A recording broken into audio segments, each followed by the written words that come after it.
விடிஞ்சத நேரா வேலாயுதம் வீட்டுக்கு வா. முருகன் என் கனவுல வந்து உங்ககிட்ட காசு வாங்கிட்டு போக சொன்னாருன்னு சொல்லு. மறு பேச்சு எல்லாம் கொடுத்துருவான், அதை வச்சு பொழைச்சுக்க. உங்களை நானே பார்க்கணும்னு நினைச்சிட்டு இருந்தேன். என்ன விஷயம்?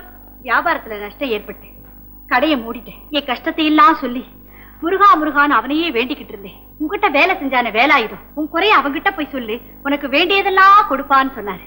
நான் கடை வைக்க போறேன், எனக்கு 2000 ரூபாய் பணம் தேவை, உங்ககிட்ட கேட்டு வாங்கிட்டு போலாம் தான் வந்தேன். பாமா, உங்க நிலைமை நினைச்சு நான் ரொம்ப வருத்தப்படுறேன். ஆனா உங்களுக்கு பணம் கொடுக்க நான் விரும்பல. முருகான வர்றவங்களுக்கெல்லாம் 1000 2000 வாரி வழங்குவியா, இப்ப ஏன் விரும்பல? பரமசிவா, எத்தனையோ வருஷமா நான் அந்த முருகனை நினைச்சுக்கிட்டே இருக்கிறேன். ஒரு நாள் கூட என் கனவுல வந்ததில்லை. மறந்து கூட பாமா அவனை நினைச்சு பார்த்ததில்லை. ஆனா கனவுல வந்ததா சொல்றாங்க. இதை நான் நம்ப மாட்டேன். பரமசிவா, பாமா சொல்றது உண்மைன்னா அவங்க கனவுல வந்த அந்த முருகன் என்னுடைய கனவுலையும் வந்து அவங்களுக்கு கொடுக்க சொல்லட்டும், நான் கொடுக்கிறேன். என்னை யாராவது கஷ்டம்னு கேட்டா அவங்களுக்கு நான் எவ்வளவு வேணும்னாலும் கொடுப்பேன்.